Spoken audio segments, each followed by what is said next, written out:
Hello again and welcome to the Warhammer 40k Imperial Guard Tactics video. Now before we get into today's video, I want to say a huge thank you to Alex Smith for sending in some absolutely fantastic pictures of his new Valhalla 812 Frostbite Division tanks. Absolutely amazing. There's 5 Leman Russes here, 3 regular old battle tanks and 2 Punishers.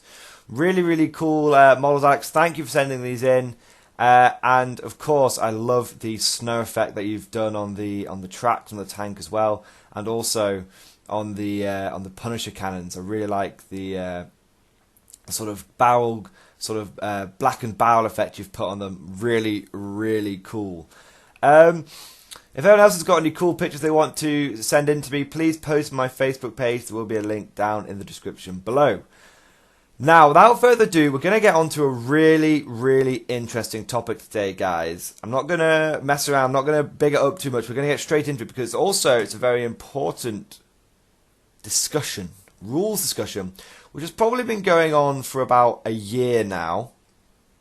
And the internet community is divided over this particular issue. And essentially what it is, guys, is can you give the Stormtrooper regimental doctrine to a non-Militarum Tempestus army?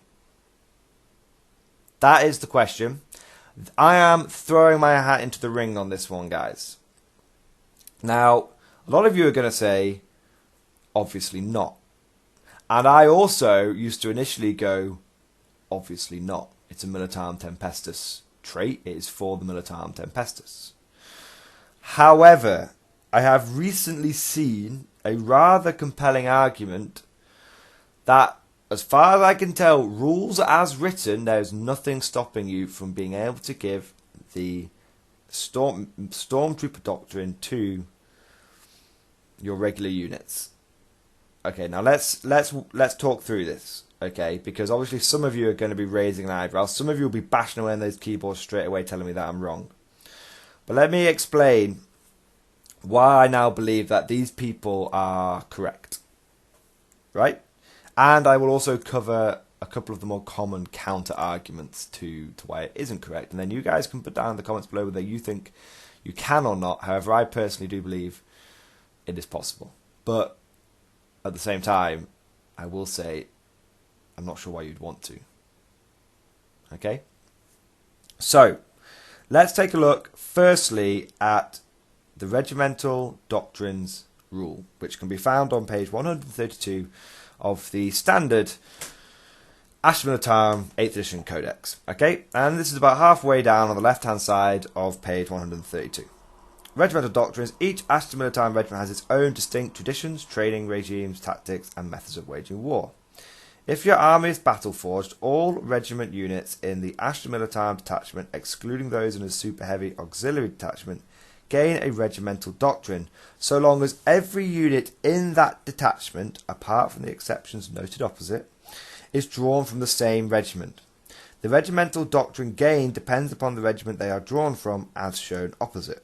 For example, a Caden unit with the regimental doctrines ability, the born a Caden unit with the regimental doctrines ability gains the born soldier's doctrine. If your chosen regiment does not have an associated regimental doctrine, you may pick the doctrine you feel best represents your army.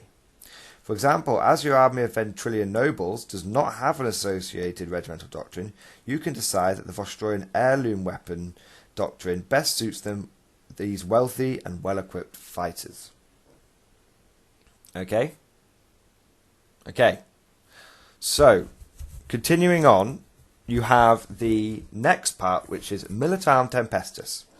Militarum Tempestus units can be included in an Astra Militarum detachment without preventing other units in that detachment from gaining a regimental doctrine. Note, however, that the Militarum Tempestus units do not themselves benefit from a regimental doctrine unless every unit in that detachment is from the Militarum Tempestus, in which case they will gain the Stormtrooper's doctrine. So essentially, you can't, you have to have a separate detachment for your Stormtroopers if you want to gain a trait. Now, advisors and auxiliary. The units listed below can be included in an Astra Militarum detachment. Unit without preventing other units in that detachment from gaining a regimental doctrine.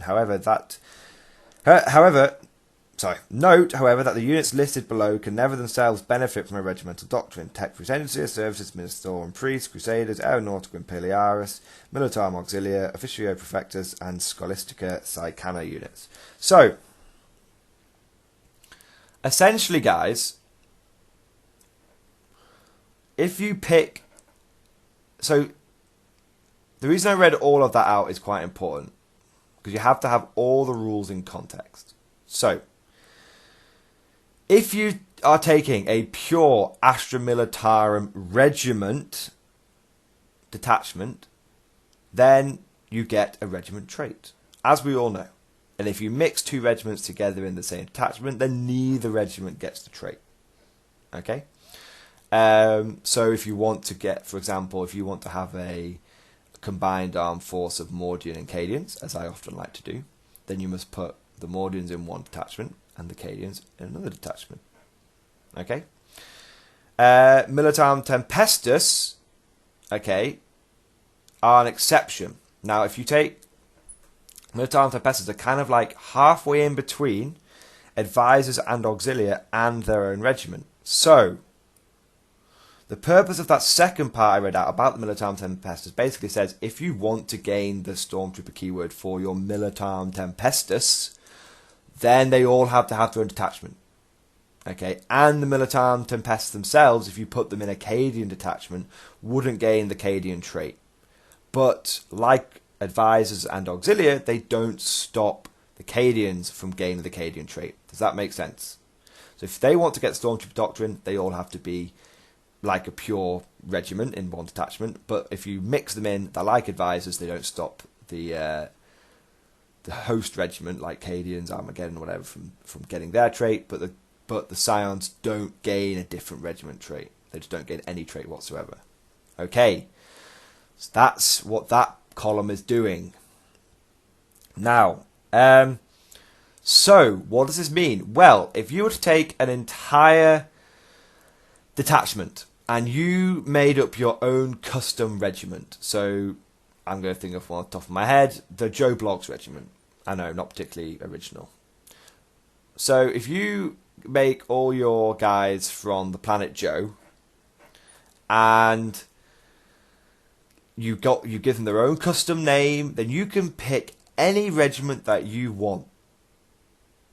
Okay, because they're not Cadians, they're not Kachan, they're not Valhalla, they're not Vestroyan, they're not Armageddon, they're not Talan, they're not Militarum Tempestus, and they're not Mordian. They're none of those things.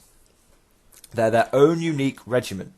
And so what Games Workshop is allowed to do is, if you have put a lot of time and effort into converting up your own regiment and painting them in their own colours, and you've got loads of background fluff, then you get to pick and choose which regimental doctrine you get. So in a funny sort of way, guys, just slightly off topic, if I was to re-get into the Guard again now, I would go for a very unique looking regiment.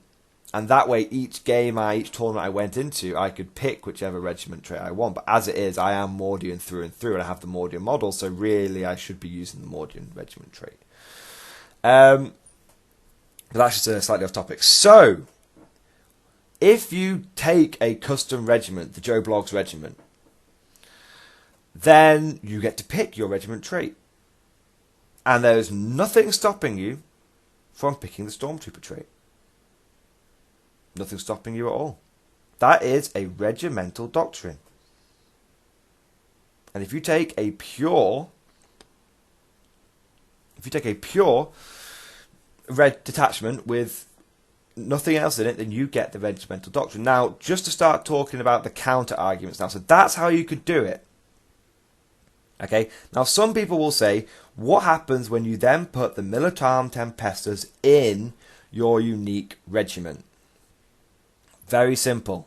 The Militarum Tempestus don't get the Stormtrooper Doctrine. Okay, because what you've got to separate, very importantly here, you've got to separate the regiment keyword, as in the thing that comes in sort of in the bold writing with the more than and less than sign, you've got to separate that regiment keyword from the regimental doctrine itself. Those two things are two unique rules. Okay, one is the regiment key rule and one is the regimental doctrine rule. Okay, so you would take the regiment Joe Blogs, and that would allow you to then pick whichever trait you wanted, and you could pick stormtroopers. However, if you then put Militarm Tempestus in that Joe Blogs unique regiment, then they do not gain the stormtrooper doctrine as well, because whilst they would have the same regimental doctrine, no, they have a different regiment key word. I really hope that makes sense. So again, you would not be able to put Militarm Tempestus and your unique regiment in one detachment and everyone to gain the stormtrooper keyword. Only the unique regiment would gain the stormtrooper, not keyword, the stormtrooper doctrine. Okay? Got to be careful with, and I'm not doing a great job, you've got to be careful at separating keywords from regimental doctrines. That's essentially the distinction there. Games Workshop used to, use a good example of this themselves when you're talking, when they're talking about Astartes chapters. You know, you can make your Red Marines, and you can pick any, pick any trait you want, and your Red Marines might be be a split off chapter from the Black Templars. But if you put Black Templars and Red Marines in one detachment, then no one gets any trait. They might both be Sons of Dawn. They might both be, Black Templar chapters, but because they might have the same Codex chapter tactic, but they are two different Astartes chapters. The same with regimental doctrines. You can it's like putting Cadians and Catachans in the same detachment. Neither of them get it. One of them's got the Cadian regiment keyword, one that's got the Catachan keyword. And again, you can look at it like this. You could put your unique regiment, the Joe Blogs regiment, in with Cadians. It's exactly the same thing. Neither would then get the trait. But let's say the unique regiment also has, you give them the Born Soldiers regimental doctrine. They might both have the same regimental doctrine, but they don't have the same regimental key word. And that's the crux of the issue. Now, there's a very common counter-argument to this. Very common. Which is, if I can find it now, if you go to, let me just make sure I'm on the right page. If you go to the rulebook, Warhammer 40k rulebook official update version 1.4 FAQ, you go down to page 6. Okay? And there is on the left-hand side a sort of halfway down a question which says, if I create an Astra Militarum regiment of my own and name them, for example, the Emperor's Finest, and then I also create an Adeptus Astartes chapter of my own choosing and also call them the Emperor's Finest, do the abilities that work on the regiment and or chapter keywords now work on both the Astra Militarum and Adeptus Astartes units? And the answer that Games Workshop gave is no. The intent of naming regiments and chapters, etc., of your own creation is to personalize your collections and not to enable players to circumvent the restrictions on what abilities affect what units. It is also not intended to circumvent the restrictions on which units are able to be included in the same detachment. Okay? So what people often say, and the counter-argument is, well, what you're trying to do is take Militarm Tempestus units in a regiment doctrine, and you're trying to give everyone the stormtrooper keyword, and you can't use it to circumvent restrictions.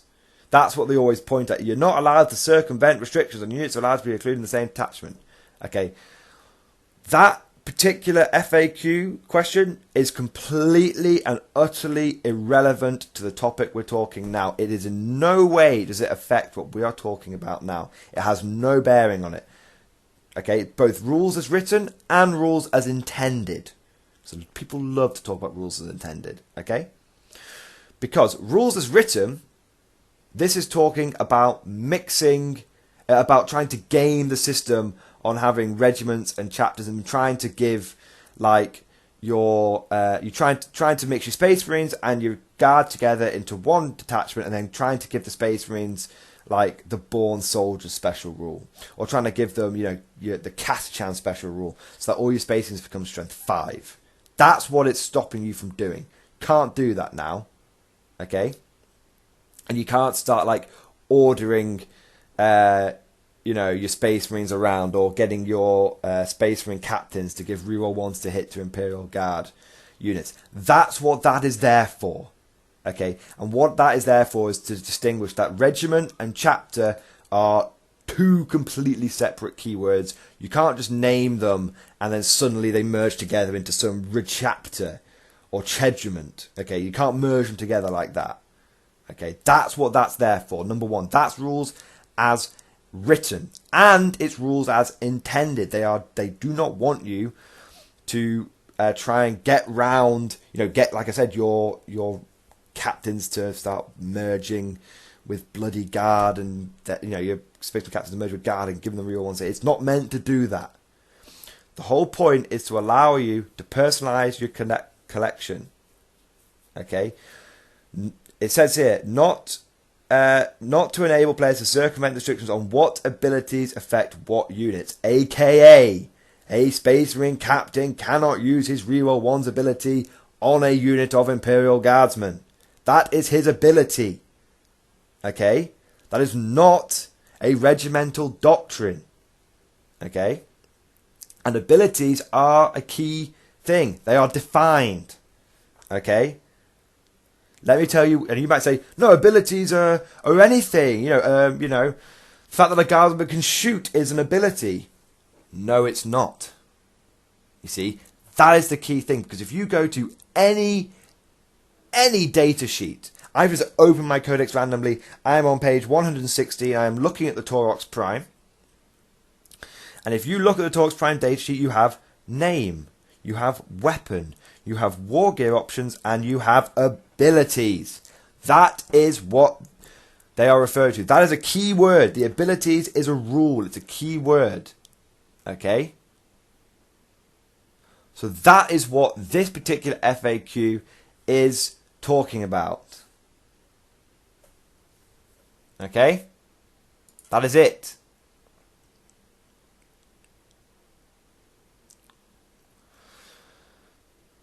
Does that make sense? Right, so that is my argument for why you can take Regimental Doctrine Stormtrooper on a regular detachment of Imperial Guard.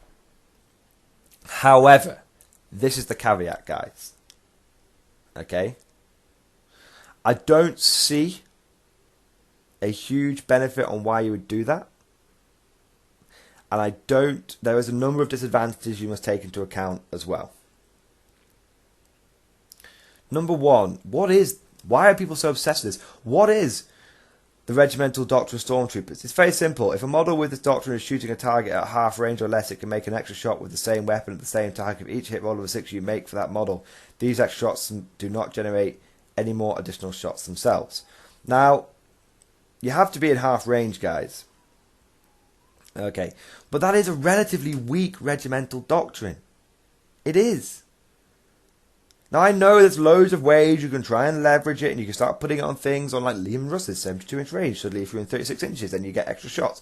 I know, guys, I know. And that is potentially relatively powerful.